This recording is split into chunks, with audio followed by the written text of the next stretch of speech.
album review. Strap in.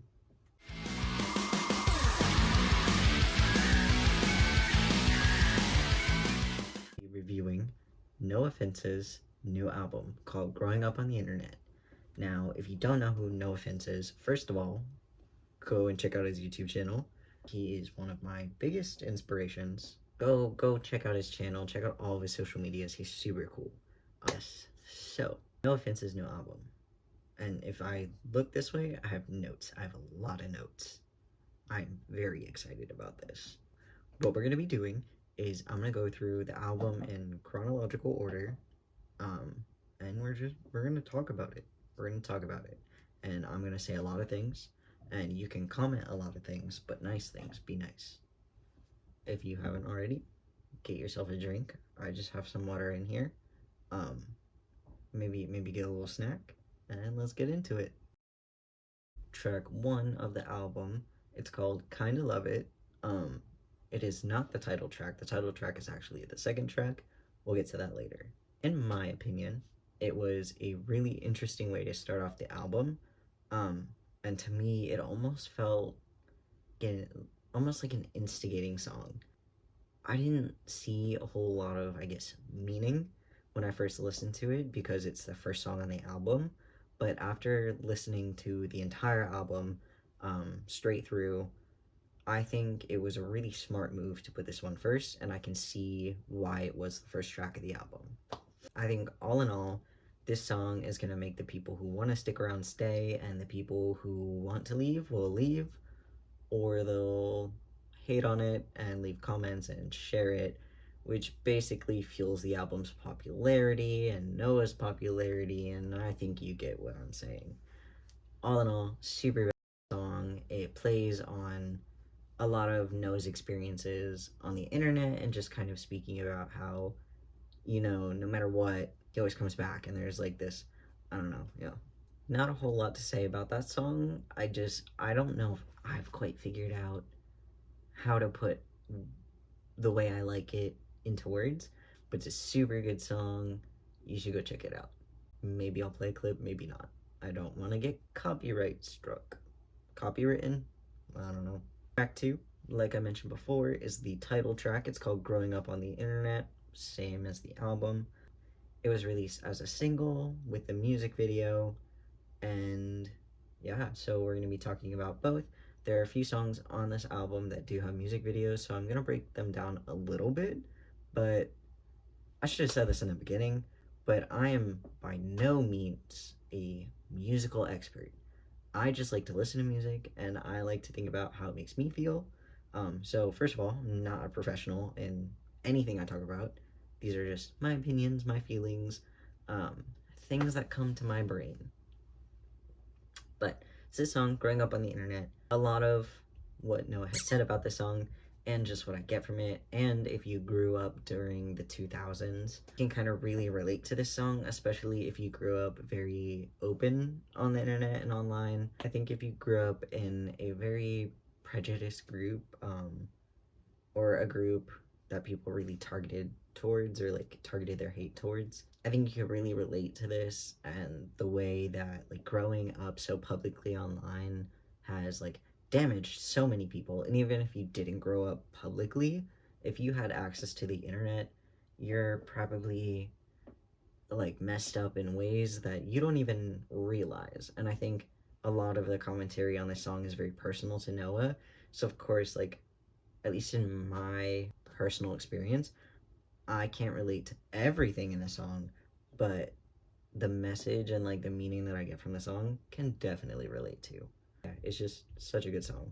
And the music video, just as a little note, I think this is maybe one of my favorite music videos of the album, but the use of the visuals, they were so relatable and so fun. They literally conveyed the point of the song, and so having been a fan of Noah for like 6 years now, or I don't even know how long, I've watched or like been a viewer as a lot of things have happened to him, and like he's gone through different like situations or emotions or times in his life very publicly. You can see that in the song, and even taking that away, like his personal experiences away from that.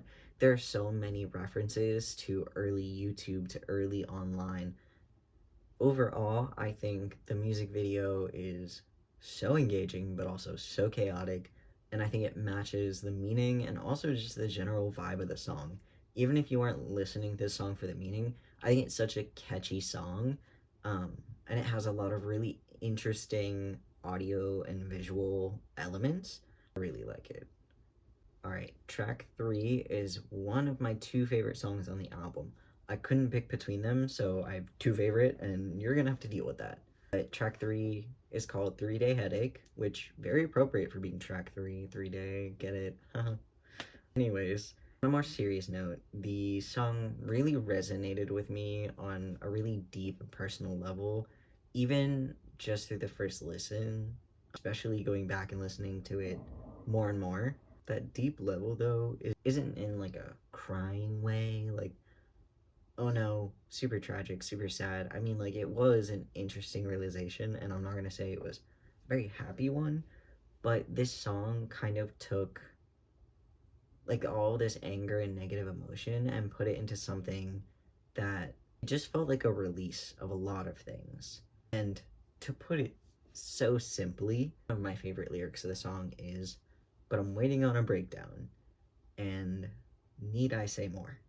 The song also had a music video, and I could go so into the music video, but just to keep it short and sweet, the video was a fever dream. Truly a fever dream. And I feel like it really portrayed the cycles of burnout, distancing, and like actual migraines from really just working yourself into the ground and like just pushing your mental health as far as it can go and then further. Even though that's like the deeper meaning that I took from the video, just on a surface level from the first watch through, it was a really funny video. I like that this song took the concept of something so damaging and made it so lighthearted almost, or something that you can almost take super unseriously. And I think this video, if you were to take anything away from the video and the song together, it's that like sometimes we all just need to take ourselves unseriously. And I feel like sometimes that's the only way to get through things. Track 4. Track 4 is called I Know Better, and it's another really interesting song. It definitely felt like this spiral into an organized chaos. I mean, just the title, I Know Better, says a lot about what the song is about.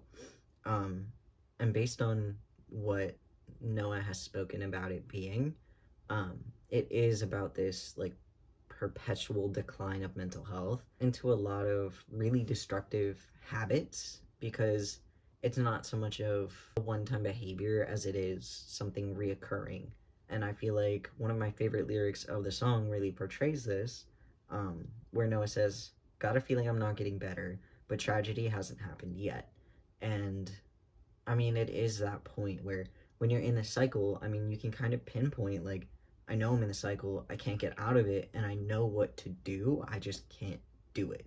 And it's easier to just see this through and then do it again than to really like get into it, if that makes any sense. The song also has a music video, and this music video was a little different from the other two that I just talked about, because I feel like it relied a lot more on colors, which is something I'm really passionate about. I have a background in visual arts, so I love to see when people play with color, what it makes people feel, what it makes people think about, because color theory is so true, so important. Music video really displayed that. If you take a look at his video, the visuals were just stunning. There was a use of a lot of green and purples together.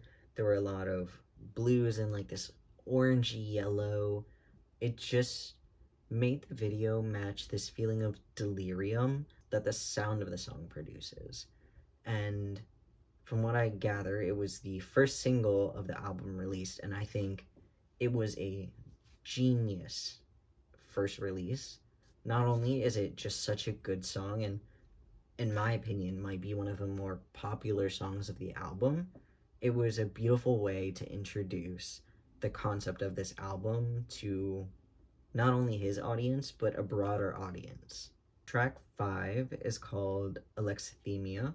I had to learn that word, and I still don't know if I'm saying it right, but just by the title and the definition of alexithymia, it's safe to assume that the song is going to be about some sort of numbness or inability to express something.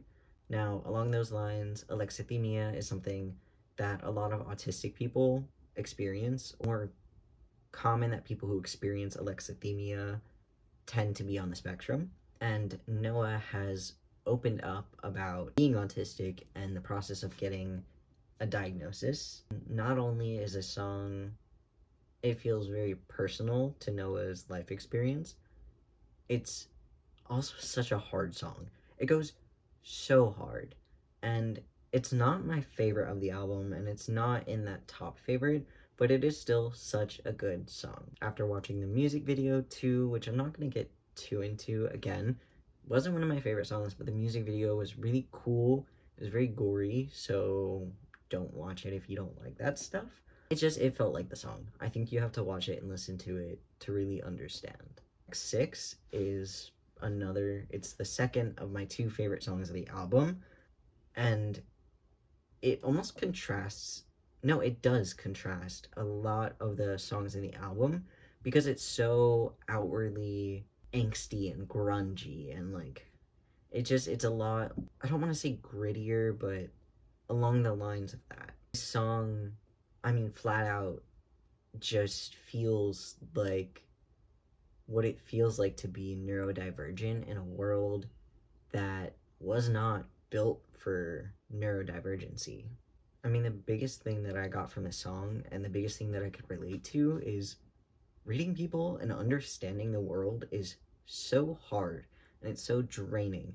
And this song really puts it into something that you can just let all of that out.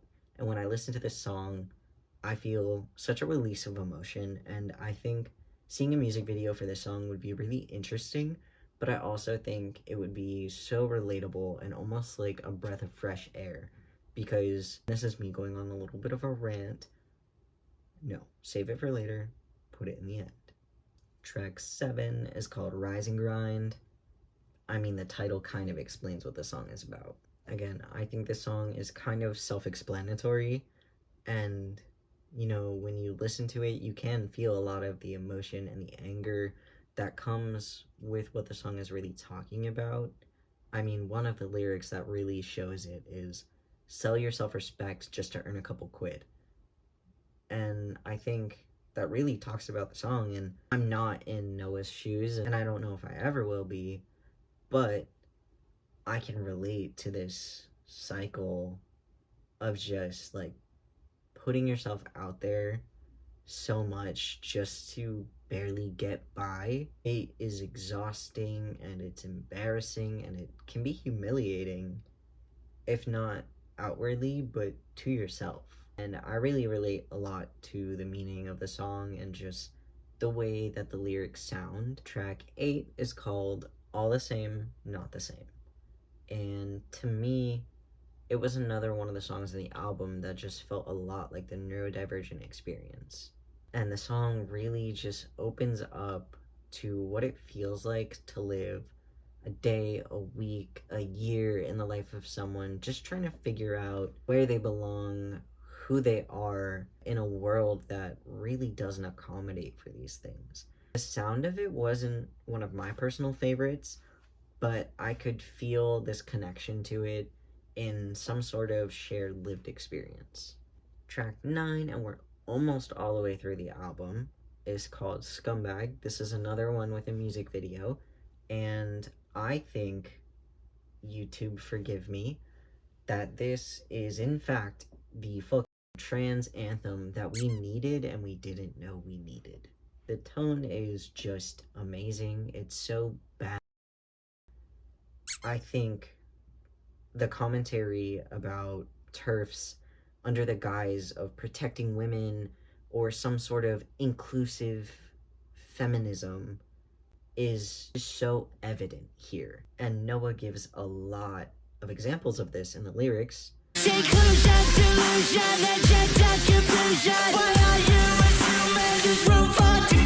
Which this part of the song goes so hard. To other lyrics that I think really relate to what the song is getting at is your integrity is like a needle in a haystack, and you stick to lying because you'll never face the repercussions. I think anyone who is trans and anyone in the queer community can really relate to these lyrics and really feel them through and through about the way that not only we are perceived in society and in the world in general, but the way that the people who target us, the way that they can navigate this world and essentially get away with it. And again, just like with the lyrics, the music video was no less hard, and I think in watching it, we all know the community of people, and specifically someone who is very influential to that community of people. It was just such a fun video paired with a really angry and empowering song, and I think the way that the video almost made fun of TERFs and their irrational beliefs, I think it was really good. Track 10, song was a lot. The title of the song is Lovely Ladies, and Noah talking about it describes it as a song being about the trans experience, which I can totally see. But to be honest, I didn't really like the song when I first heard it. It was very different from a lot of the songs on the album, and in the first listen through, I think I just didn't get it, but I also think I wasn't really listening to it. I think this is one of those songs that you really have to pay attention to when you, and after listening to it over again and really looking at the lyrics and thinking about what they mean, I think I love it a little more, and I have a very deep appreciation for it. I think a favorite part of the album is in this song is the bridge.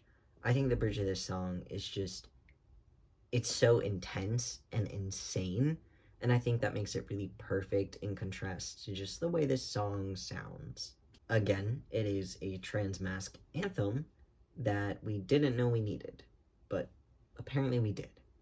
And I don't think I've ever heard so much music in one place that's so effortlessly about the trans experience and what it means to be trans in this world. It's so in your face about it, but it's the kind of in your face that every love song is about, being about a boy and a girl in love.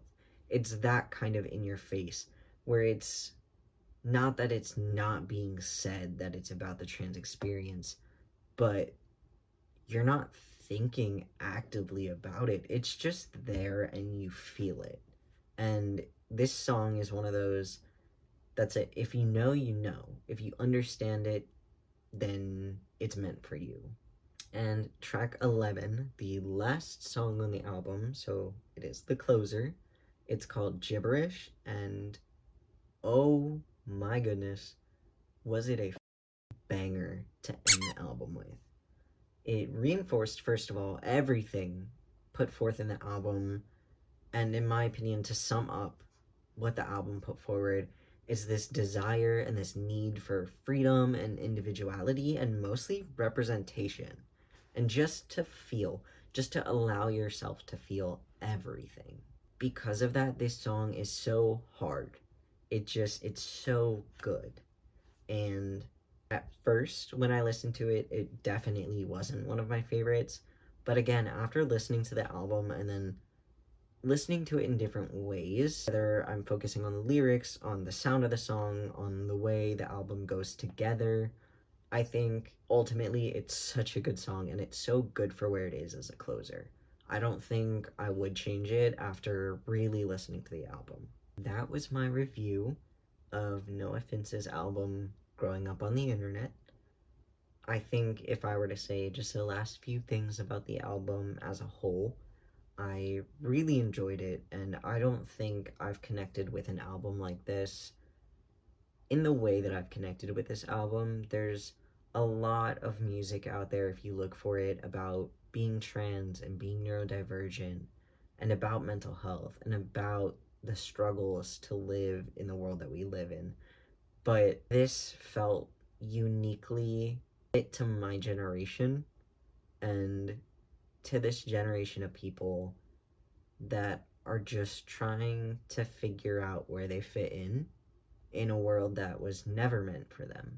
Anyways, not to end on a super heavy note, thank you for watching this video. If you stuck through it, I had a lot of fun writing it. I mean, I have a bunch of notes that I keep looking over to that I really tried not to, but I just know myself, and I know I would forget things if I didn't write them down.